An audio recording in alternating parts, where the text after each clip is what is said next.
हाँ, तो आज बहुत ही शानदार चैप्टर अपने स्टार्ट करने जा रहे हैं फ्लेमिंगो प्रोज सेक्शन का, और वो भी चैप्टर फर्स्ट आपका द लास्ट लेसन। ठीक है, और ये अल्फोंस डॉडेट के द्वारा लिखा गया है।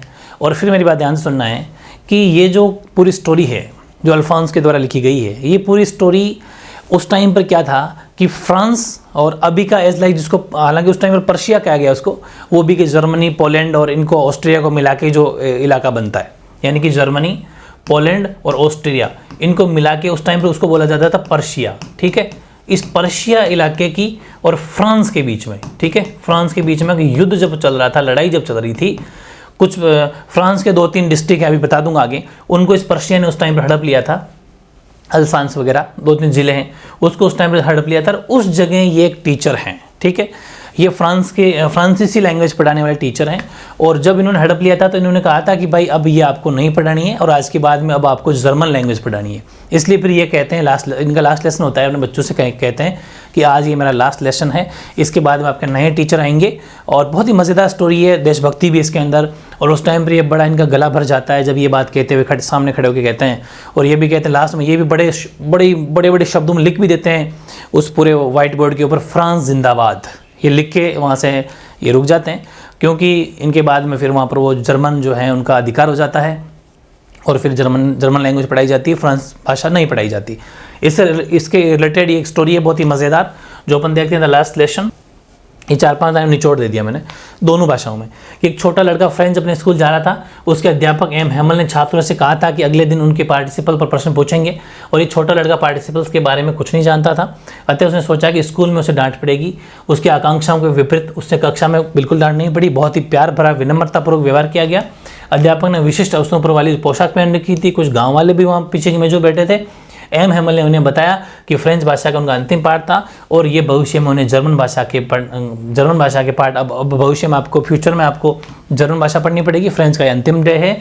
उसने उन्हें फ्रेंच भाषा की बड़ी सुंदरता बताई, खास बातें बताई। ये वही चीज़, ये पूरा निचोड़ हो गया। ठीक है, ये निचोड़ मैंने क्यों लिखा, क्योंकि पूरी समरी इमेज बन गई। अब एग्जाम में 2 नंबर में अगर क्वेश्चन आए तो ये लिखना है आपको 2 मार्क्स में कि इस पूरे चैप्टर की जो समरी है वो क्या थी, तो ये थी, दोनों भाषाओं में लिख दी है।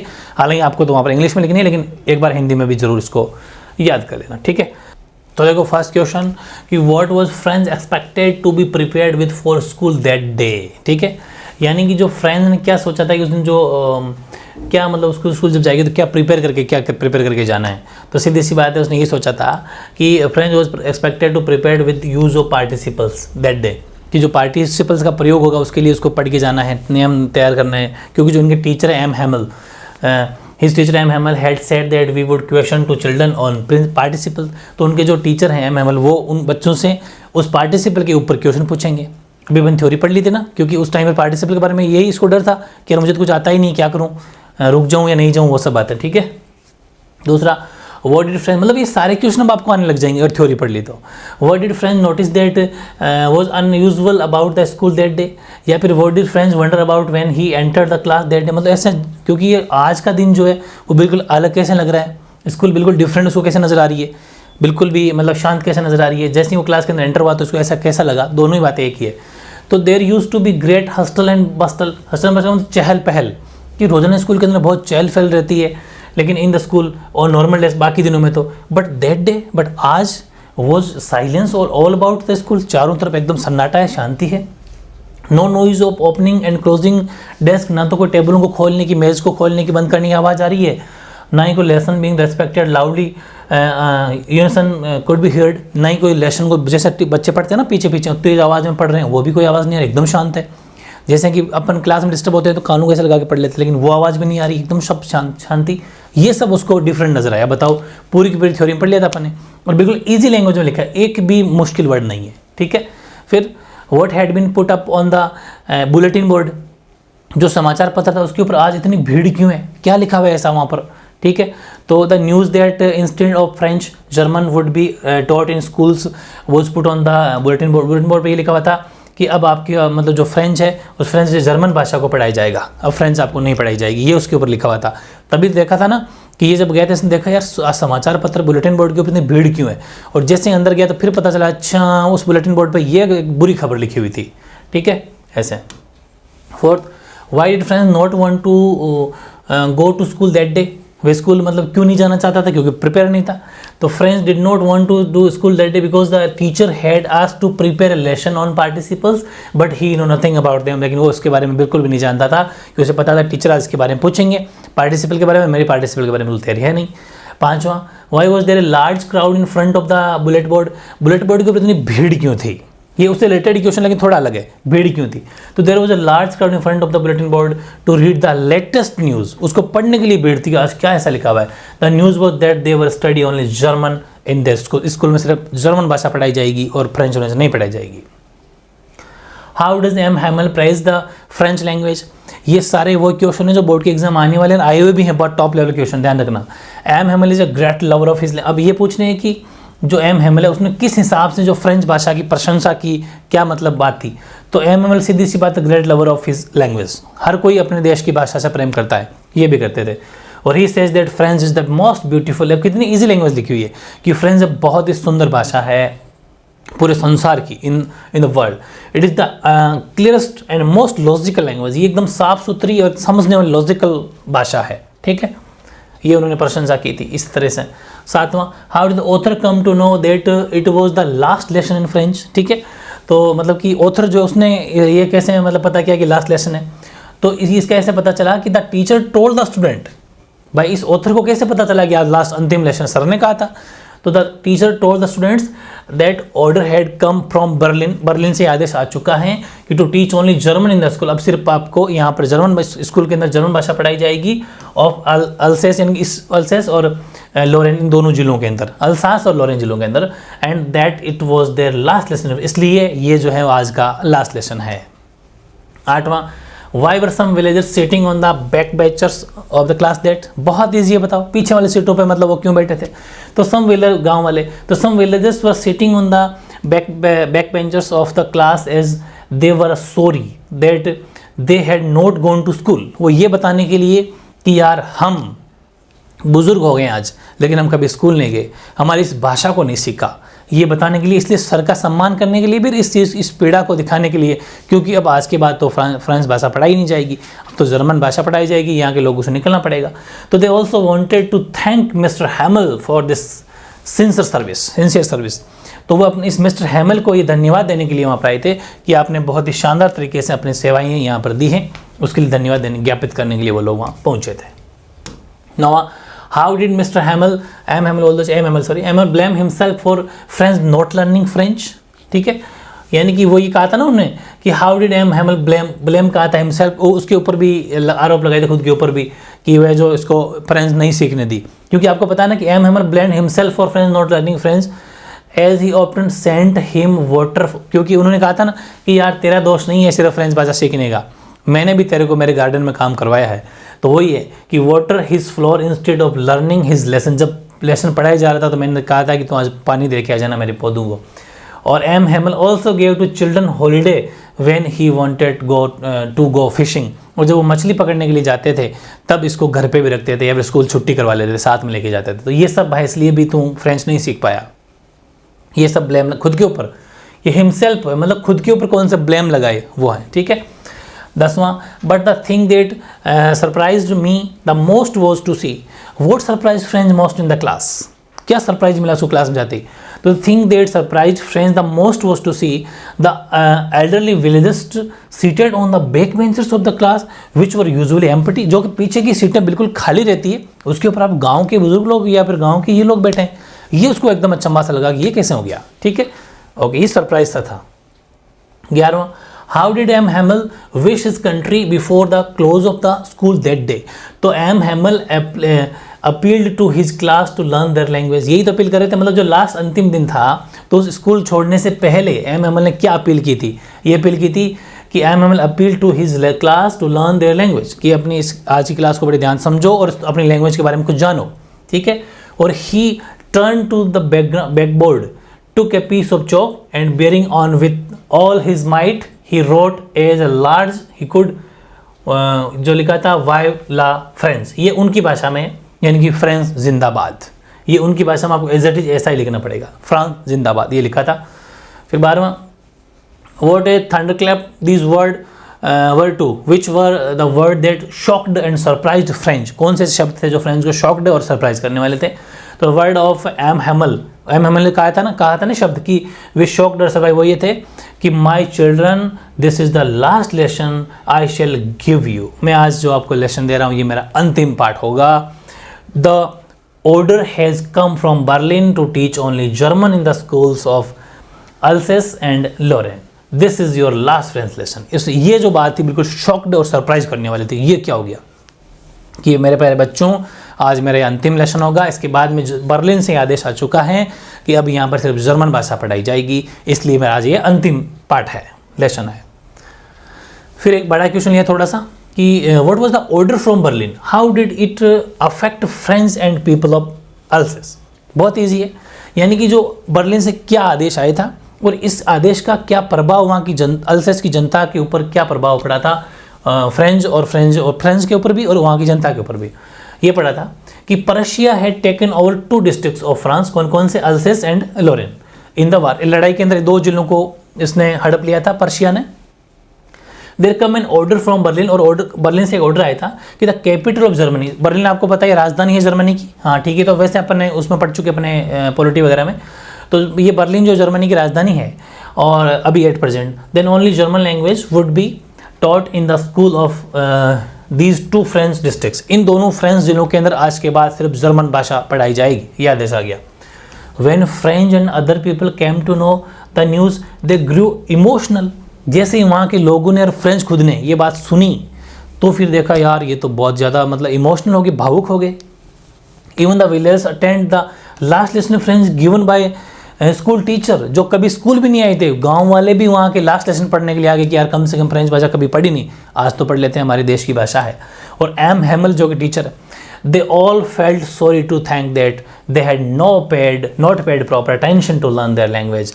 वो ये अपने आपको सॉरी कहने के लिए एम हैमल के लिए आए थे, एम हैमल का सम्मान करने के लिए आए थे कि हमने आप इतने 40 सालों से यहाँ पढ़ा रहे, हम कभी यहाँ आपके पढ़ने के लिए नहीं आए, ये इसके लिए हम सॉरी मांगते हैं और आपको बहुत बहुत धन्यवाद कि आपने इतने साल service the. 14 What did the French teacher tell his students in his last French lesson? What impact did it have on them? Why? ठीक है, तो the French teacher in his last French lesson seemed very emotional, मतलब वो कैसे थे कि आप पूरी टीचर ने लास्ट लेसन जब पढ़ा था, एक तो बहुत भावुक थे, वेरी इमोशनल थे, और in a very grave tone he told students and the village that this was the last time they were studying their mother tongue, और वो भी ये भी कह रहे थे कि मेरा लास्ट समय है जब मैं मेरी मातृभाषा के अंदर पढ़ा रहा हूँ, इसके बाद तो मैं ये भाषा यहाँ पढ़ा नहीं पाऊंगा। तो बड़े इमोशनल थे। फ्रॉम द नेक्स्ट डे, अगले दिन German was going to be imposed on them, तो अगले दिन उसको यहाँ से निकाल दिया जाएगा। लिसनिंग टू दिस, इसलिए ध्यान से सुनो, दे ऑल टर्न इमोशनल, सारी की सारी बातें मतलब भावुकतापूर्ण थी। They felt great yearning for their language, feeling repentance for not having paid heed to learn their language. They studied very attentively. Now they felt the importance of their mother tongue. वो पूरी वही बातें वापस repeat हो रही है कि इन्होंने पूरी बातें, बड़ी भावुकतापूर्ण बातें करी और पूरी अपनी मदर टंग यानी कि फ्रेंच भाषा की बड़ी महानता बताई कि, और उनको थोड़ा बहुत डांटा भी कि आपने यहाँ पर अपने आप को फ्रांसीसी कहने का नाटक जरूर करते हुए फ्रांसीसी हो नहीं, फ्रांसीसी भाषा आपको नहीं आती है, और इसकी बहुत सारी खास बातें भी इन्होंने अपनी फ्रेंच भाषा की विशेषता भी इन्होंने बताई। और आज का लास्ट क्वेश्चन है, सबसे इंपॉर्टेंट होता है हर चैप्टर का, give a character sketch of the M Hamel. M Hamel का आपको जो है जो चरित्र है या फिर उनकी चारित्र कुछ विशेषताएं कैसी लगी, उनका व्यवहार कैसा लगा। बिल्कुल सही है। In the beginning M Hamel emerges as a very strict teacher who always keeps a ruler in his hand। वो हमेशा नियमों से चलते थे, बड़े स्ट्रिक्ट टीचर थे, और and he seems to be a typical hard task master, बड़ी मतलब मेहनती ये गुरुजी थे। But when he teachers his last lesson, जब लेकिन लास्ट लेसन जब इन्होंने पढ़ाया तो the sensitive and thought provoking teacher within his comes out, लेकिन वहाँ पर थोड़े आपने देख लिया बिल्कुल एकदम चेंज से हो गए थे, और बड़े कहते हैं ना कि मतलब थोड़े भावुकतापूर्ण समय थोड़ी वैसे थोड़े होके पढ़ाया था, सेंसिटिव तौर पर पढ़ाया था। और he is great patriot and wants his students and countryman to be proud of their nation and language, और इनको हमेशा से अपने देश के ऊपर, अपनी भाषा के ऊपर गर्व था और ये उसमें बहुत प्यार करते थे। M Hamel teachers even his last lesson with great patience, और लास्ट लेसन भी बड़े पैशंस के साथ, बड़े शौक में, बड़े मतलब कहते हैं ना कि हंसी खुशी पढ़ाया था। और to sum up M Hamel is a perfect teacher. तो ओवरऑल हम अगर इसको कहें, इनको कहें, तो एम हैमल वाकई एक परफेक्ट टीचर थे। ठीक है, हाँ, चैप्टर फर्स्ट को बड़े शानदार तरीके से कंप्लीट करने के बाद में चैप्टर सेकंड हमने स्टार्ट कर दिया है, जिसका नाम है लॉस्ट स्प्रिंग। ठीक है, और स्टोरी ऑफ स्टोलन चाइल्डहुड उनसे ये मतलब लिया गया है, और उसके जो राइटर है वो अनीस जंग है। ठीक है, ये जो अनीस जंग है ये लेखिका है, और ये एक्चुअल में ये अब हमारा ध्यान उनकी तरफ दिलवाना चाहती है कि जो गरीब कुछ लोगों का झुंड मिलता है, गरीब बच्चों के मान लीजिए, ठीक है, उनकी तरफ ध्यान दिलवाना चाहती है जो, और एक चूड़ी में काम करने वाले लोगों की तरफ भी दिलवाना चाहती है। 2-3 बातें इसमें स्टोरी में पढ़ेंगे अपन शानदार तरीके से, कि चूड़ी में काम करने वाले, चूड़ी का जो काम करने वाले लोग हैं वो कैसे अपनी दृष्टि आँखों की मतलब खो देते हैं, वो सब बातें इसमें पढ़ने वाले हैं अपन बड़े ध्यान से। वही अपने सिस्टम रहेगा, पहले अपन उसकी पूरी स्टोरी जानेंगे, उसके बाद में फिर ईजी हो जाएगा। ठीक है, पाठ का निचोड़ वो देख लो कि लेखिका हमारा ध्यान उन गरीब लोगों की ओर आकर्षित करना चाहती है जो अत्यंत अस्वास्थ्यकर अवस्थाओं, मतलब बिल्कुल जहाँ पर बहुत ज़्यादा नुकसानदायक होती है, जहाँ पर बीमारियों के घर हैं, उस अस्वास्थ्य अवस्था में काम करते हैं। उन्हें कूड़ा बीनने वाले लड़कों का एक समूह दिखाई पड़ता है, वह उनसे बात करती है। उनमें से एक लड़के का नाम है साहिब आलम। ठीक, जिन दयनीय हालातों में फिरोजा, अब यहाँ तक तो ये हो गया, उसका बाद अब यहाँ से सेकंड स्टोरी स्टार्ट होती है कि जिन दयनीय हालातों में फिरोजाबाद की चूड़ी बनाने वाले काम करते हैं, वे उन हालातों का वर्णन करती है। वे भी अत्यंत अस्वास्थ्यकर परिस्थितियों में काम करते हैं, क्योंकि कांच का काम बड़ा रिस्की है, आंखों की नज़र चली जाती है। और दूसरी बात मैंने कहा था, वो जो धुआं उड़ता है उसका जो करने पर भी दो दादी ने बताया था, उन्होंने अपने हस्बैंड की आंखें खोते हुए देखा है। गरीबी उनके लिए एक दुश्शक बन गई है। पीढ़ियों से वे चूड़ियाँ बना रहे हैं, और उनसे अपेक्षा की जाती है कि अभी उनकी आगे आने वाली अनेक पीढ़ियाँ यही काम करें। किंतु एक युवक मुकेश मोटर मैकेनिक बनना चाहता है। लेखिका को उसमें साहस की झलक दिखती है, वो कुछ डिफरेंट करना चाहता है। बाकी वो बूढ़े डोकरियाँ तो यही कह रहे हैं कि नहीं भाई यही काम है हमारा, तो क्योंकि वो जानते ही ये ना बेचारे करें क्या, कि यही हमें खानदानी काम करना है। लेकिन मुकेश थोड़ा डिफरेंट काम करना चाहता है। ऐसा लग रहा है कि हाँ, एक लड़का ऐसा तो ज़रूर मिला। अब देखते हैं क्वेश्चन आंसर। फर्स्ट क्वेश्चन, अपने ये सारे क्वेश्चन एनसीईआरटी बुक के ही हैं, कुछ क्वेश्चन मैंने एक्स्ट्रा भी जोड़े हैं, बहुत ही शानदार। अब देखना आप, ये जब पूरी हिस्ट्री या स्टोरी जान ली ना, तो ये सब कुछ आपको ईजी से लगेंगे, बहुत ईजी लगेंगे, और सभी के आंसर आपको आ भी रहे होंगे। जैसे कि what is Saheb looking for in the garbage dumps, और where is he and where has he come from. ठीक है, और या फिर ऐसा भी है कि where did Saheb's family settle. आपको सबको पता है कि पहली बात तो ये है कि साहिब है उस गार्बेज या कचरे में क्या मतलब देख रहा था, क्या ढूंढ रहा था, और दूसरी बात ये है कि उसकी साहिब की जो फैमिली है वो कहाँ से आई है, तो अपन देख लिया था बांग्लादेश ढाका से आई है। तो देखो, Saheb is a young boy who is engaged in rag picking, ये मतलब जो कचरा उठाने का या बुनने का काम करता है ये। ठीक है, और he is looking for money in garbage dumps, जो कचरे का जो कूड़ादान डाला हुआ है उसके अंदर ये पैसा ढूंढ रहा है, कुछ मनी मिल जाए उसको। और कभी कभी 1 रुपया मिल भी जाता था, कभी 10 रुपये मिल जाते थे। और प्रेजेंटली कहाँ रह रहे हो, सेटल कहाँ पर है, तो ही प्रेजेंटली सेटल इन सीमापुरी। ठीक है, a place on the border of Delhi, जो दिल्ली के बॉर्डर के ऊपर ही है, वहाँ सीमापुरी के अंदर ये लोग रहते हैं। और his family has come from Bangladesh Dhaka. ठीक है, वहाँ से इसकी फैमिली आई है। Second, what is the reference to chappals in Lost Spring tell us about economic condition of rag pickers, या फिर क्वेश्चन सेकंड ये भी है, what explanation does the author offer for the children not wearing footwear, यानी कि जो उसने चप्पल नहीं पहन रखी है उनके बच्चों ने, या फुटवेयर या स्लीपर बोल दो, वो नहीं पहन रखी है, तो उसके बारे में मतलब क्या उनकी क्या कारण, गरीबी, इकोनॉमिक कंडीशन का मेन कारण है, या फिर जो ट्रेडिशन ये बता रहे हैं कि नहीं ये तो हमारी परंपरा है, ये कारण है। देखते हैं। द ऑथर हैज़ सीन, मतलब जो ये लेखिका देखती है, children walking bare foot without any chappal in cities and on village roads, मतलब देखती है कि बच्चों को कि बिना चप्पल के नंगे पांव सड़क के ऊपर घूम रहे हैं। और most people think that it is not lack of money but tradition to stay barefoot, but यानी कि ये कह रहे हैं कि ज़्यादातर लोग ये कह रहे हैं कि ऐसा नहीं है कि इनके पास पैसा नहीं है कि इसलिए बिना चप्पल के घूम रहे, नहीं, ये इनकी परंपरा है। एक्चुअल में ये परंपरा नहीं है, लेकिन but the writer thinks otherwise, लेकिन लेखिका कुछ अलग सोचती है कि नहीं यार ये तो परंपरा तो क्या ही होगी, कौन इसका कोई दुख पाना चाहेगा, ऐसी परंपरा तो गलत ही है, क्योंकि ये शायद गरीबी के कारण ऐसा हो रहे हैं। यानी कि she consider that is perpetual state of poverty that makers that walk barefoot, यानी कि ये इसलिए है क्योंकि ये गरीबी से उठ नहीं पा रहे हैं, ये गरीबी इनको जूते नहीं खरीदने दे रही है, ये कारण है। तीसरा, a Saheb happy working to tea stall explain. अगर जो साहिब था वो चाय की दुकान पे काम करने जब जाता था तो क्या खुश था? अब बताओ, अब खुद को आंसर मन में आ गया ना, क्योंकि लेखक ने पूछा था कि हाँ कहाँ जा रहे हो, जब चाय की वो लेके केटली जब लेके जा रहा था तो उसने पूछा, दूध की केटली लेके जा रहा था, तब पूछा था कि मैं चाय की दुकान पे काम करने लगी हूँ, 800 रुपये की मजदूरी लगा हूँ, ये मेरे साहब है। तो उसने पूछा कि तो खुश है, क्या काम पसंद है? उसने कुछ जवाब नहीं दिया था, है ना। तो वो खुश नहीं था क्योंकि अब वो खुद का मालिक नहीं रहा, वो उस साहब का मालिक बन गया, वो एक नौकर बन गया, ठीक है। Although Sahib goes ₹800 and all his meals yet he is not happy working at the tea stall. हालांकि साहिब को 800 रुपये महीने के मिलते थे, लेकिन वो खुश नहीं था उस चाय की थड़ी पे, चाय की दुकान पे काम करने के लिए। For now he is no more the master of his own, अब वो खुद का मालिक नहीं रहा। ही इज अ सर्वेंट, वो एक नौकर हो गया, ठीक है। He seems to say that it is better to रिंग in hell than to serve in heaven. ऐसा उसके लग रहा था कि जैसे कोई मतलब कहते हैं ना कि ये इसकी लाइफ बर्बाद की तरह से नरक में जाने जैसा काम हो रहा है ये, ठीक है। क्योंकि इसके लिए जब ये सोच रहा था, क्योंकि ये बिल्कुल ही जहाँ आप खुश ही नहीं हो और ज़बरदस्ती जहाँ आपके साथ काम हो रहा है, लाइक नरक जैसा फीलिंग होती है कि नहीं यार ज़िंदगी तबाह हो गई, ख़त्म सी हो गई। चौथा, what makes the city of Firozabad famous. Firozabad city किसके लिए फेमस है? चूड़ी बनाने के लिए, अभी पढ़ लिया था अपन ने।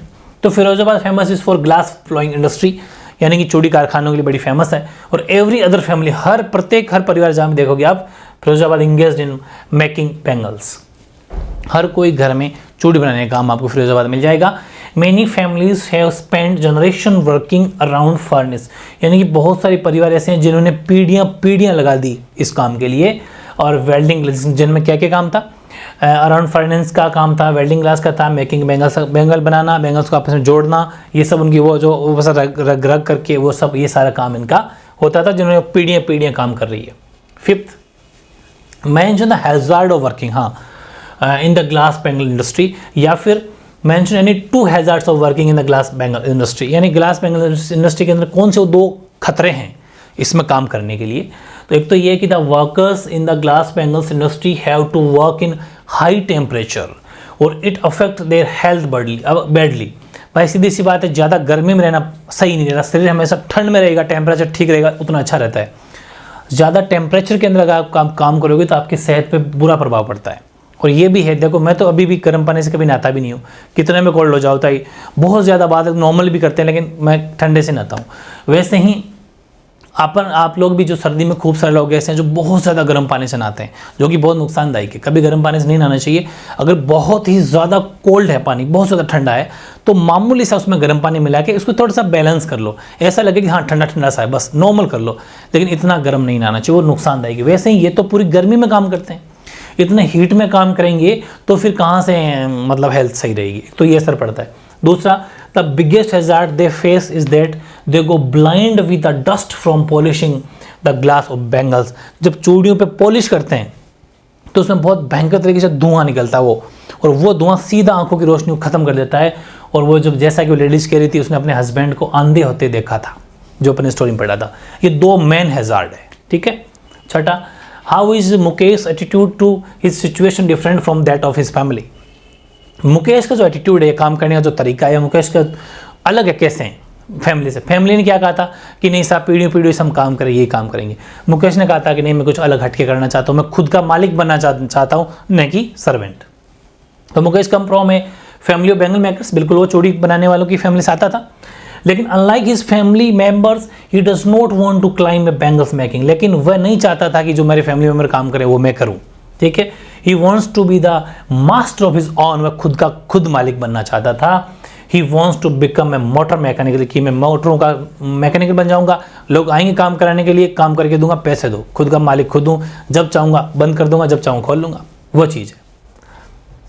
7वां, what does garbage mean to the elderly people, ठीक है।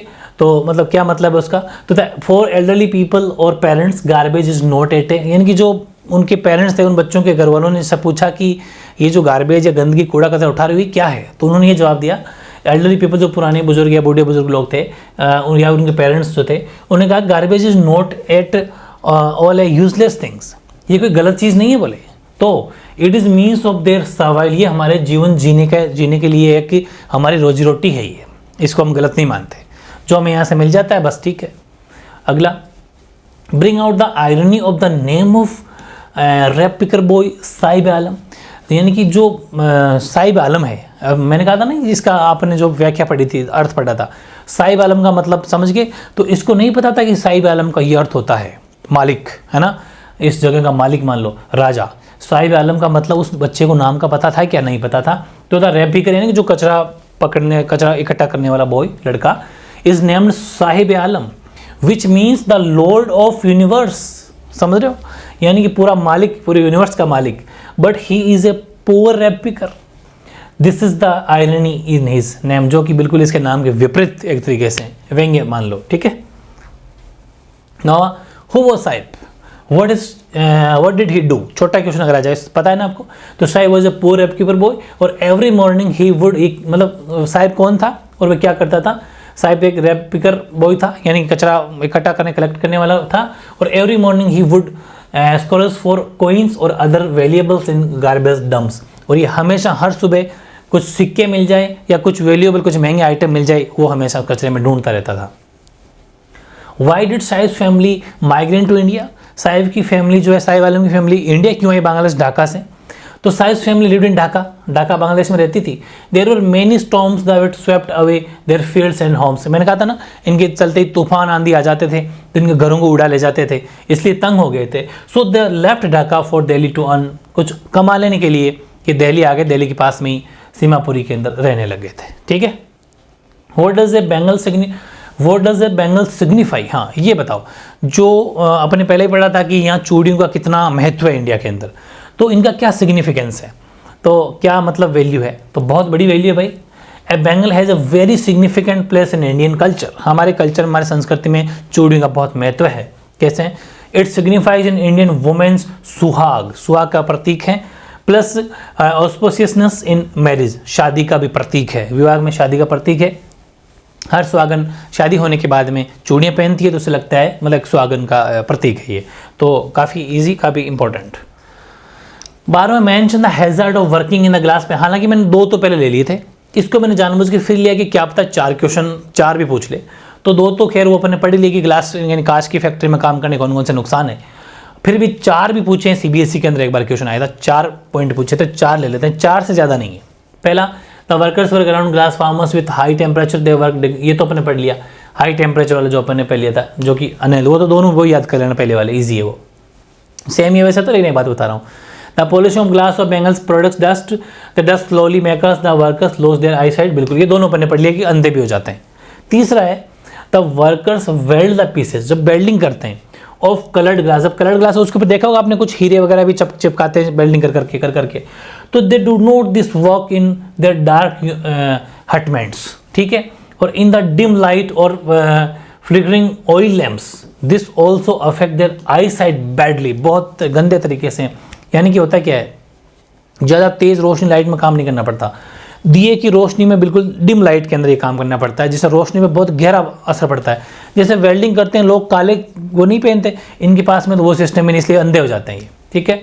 और most of them loss their eye sight even before they become adults, जब वो एडल्ट्स होते हैं उससे पहले भी खूब सारे लोग ऐसे हैं जो आंखों से अंधे हो चुके होते हैं।